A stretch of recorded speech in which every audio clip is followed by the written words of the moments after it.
Hello everyone, आज की इस वीडियो में हम बताने वाले हैं कि पीसीबी और जो अप्रैल में आने वाले हैं, तो इसमें आपको ध्यान देना होगा कि ये फॉर्म्स आपके छूट ना जाएं। अगर आप किसी मेन एग्ज़ाम को टारगेट कर रहे हैं जैसे नीट या फिर जेई, तो आपको ये फॉर्म्स भी भरने चाहिए ताकि आपका एक जगह सिलेक्शन पक्का हो जाए। तो अभी हम ये स्टार्ट करते हैं।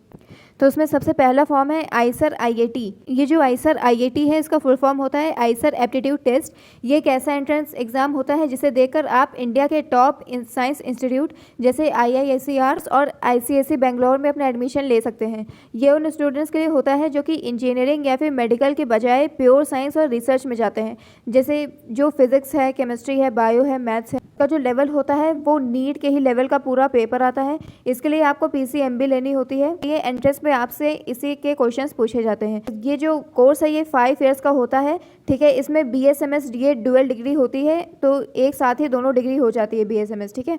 फिर उसके बाद ये जो कोर्स होता है इसकी बहुत ही भारी डिमांड होती है। जो एब्रॉड है इसमें इसकी बहुत ही ज़्यादा वैल्यू है, बहुत ही ज़्यादा हाई पेइंग जॉब है। इसको कोई ज़्यादा नहीं करता है, इस वजह से इसमें कंपटीशन कम है, मतलब कट ऑफ भी कम ही जाती है, एडमिशन आसानी से हो जाता है। लेकिन जो क्वेश्चंस है वो बहुत ही अच्छे लेवल के आते हैं।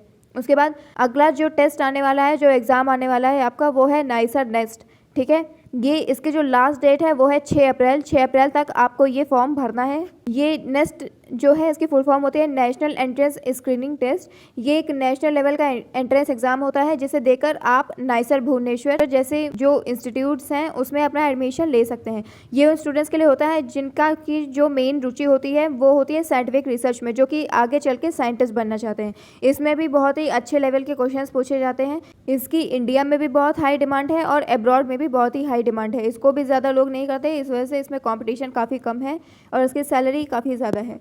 उसके बाद अगला जो एग्ज़ाम है आने वाला है वो है RUHS CUET। ये राजस्थान के लिए होता है। 1 अप्रैल से 24 अप्रैल तक ये जो फॉर्म है ये रहेगा, ठीक है। 1 अप्रैल को ये फॉर्म भरना चालू हो जाएगा, 24 अप्रैल तक आपको इसको भर देना है। ये राजस्थान के लिए मेन होता है, लेकिन इसमें और भी स्टेट के जो बच्चे होते हैं वो अपना भर सकते हैं अपना ये फॉर्म। लेकिन जो 85% जो सीट्स होती है ना वो खाली राजस्थान के लिए रिजर्व होती है। बाकी की जो 15% है वो बाकी के स्टेट वाले स्टूडेंट्स के लिए होती है। अब इसमें आपको चाहिए होगा 12th पीसीबी, ठीक है। आपको फिजिक्स, केमिस्ट्री, बायो चाहिए होगी। इस एग्ज़ाम को देने के बाद आप एलिजिबल हो जाते हो नर्सिंग के लिए, बी फार्मा के लिए, डी फार्मा के लिए, बीपीटी, बीएमएलटी, बीएमआरआईटी, यानी इसमें लगभग सारे जो पैरामेडिकल कोर्सेज हैं वो आ जाते हैं और इसमें नर्सिंग भी आ जाती है। तो इसका जो फॉर्म है 1 अप्रैल से 24 अप्रैल, ठीक है। उसके बाद जो अगला फॉर्म आने वाला है वो है एम्स नर्सिंग का। ये अप्रैल के लास्ट वीक तक आपका आ जाएगा। ये जो एम्स नर्सिंग है, इस जो ऑनर्स वाली होती है उसको खाली गर्ल्स ही भर सकती हैं, लेकिन जो पोस्ट बेसिक नर्सिंग होती है जो जीएनएम के लिए होती है उसको बॉयज़ और गर्ल्स दोनों कर सकते हैं। तो उसके बाद जो अगला फॉर्म है वो है एम्स पैरामेडिकल, ठीक है। इसको बॉयज़ और गर्ल्स इसमें दोनों का एडमिशन हो जाता है। इसका फॉर्म भी आपके अप्रैल के 1st वीक तक आ जाएगा।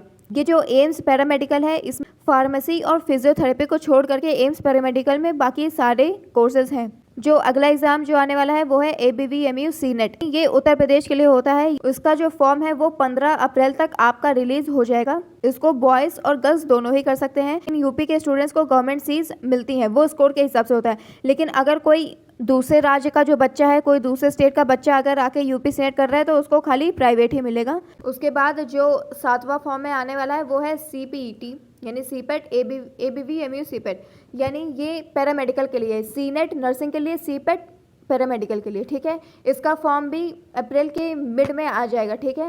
ये CNET के आसपास के ही आने की इसके भी चांसेस रहते हैं। ये इसको बॉयज़ और गर्ल्स दोनों ही दे सकते हैं। इसमें जो यूपी के बच्चे हैं वो भी आ सकते हैं। यूपी के बच्चों को गवर्नमेंट सीट मिलेगी उनके स्कोर के हिसाब से, लेकिन अगर कोई और स्टेट का बच्चा इसमें आ रहा है तो उसको प्राइवेट यूनिवर्सिटी मिलेगी। उसके बाद जो अगला फॉर्म जो आने वाला है वो है BCE। ये बिहार के नर्सिंग और पैरामेडिकल कोर्स के लिए आएगा। ये 1st वीक ऑफ अप्रैल तक आपके आने के चांसेस हैं। उसके बाद जो अगला एग्जाम है वो आने वाला है CPNET। ये भी यूपी में ही होता है। ये यूपी में अगर आप हैं और अगर आपको ANM, GNM और बी फार्मा करनी है तो आपके लिए ये कोर्सेज होते हैं।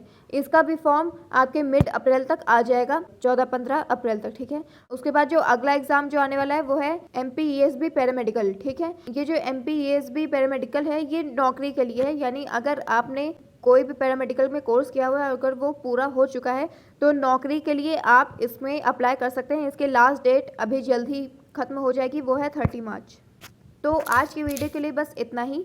इस वीडियो में हमने बताया कि कौन से फॉर्म्स अभी रिलीज़ हो चुके हैं, कौन से अभी जल्द ही आने वाले हैं। ये फॉर्म्स आपके लिए फिलअप करना बहुत ही ज़्यादा ज़रूरी है। अगर आप नीट का भी एग्ज़ाम दे रहे हैं तो ये फॉर्म भी भर दीजिए, ताकि अगर भगवान न करे सिलेक्शन ना हो पाए तो आपका कहीं पे हो जाए, ठीक है, आपका ये साल बर्बाद ना जाए। तो ऐसी और भी इन्फॉर्मेटिव वीडियोस के लिए आप नर्सिंग विद सलोनी को सब्सक्राइब कर लीजिए, और इसमें बहुत ही ज़रूरी है बेल नोटिफिकेशन ऑन कर लीजिए, ताकि जब भी मेरी कोई भी न्यू वीडियो आए तो आपको तुरंत पता चल जाए। हमको जैसे ही कोई भी इन्फॉर्मेशन मिलती है हम तुरंत वीडियो बना देते हैं। तब तक के लिए टाटा बाय बाय।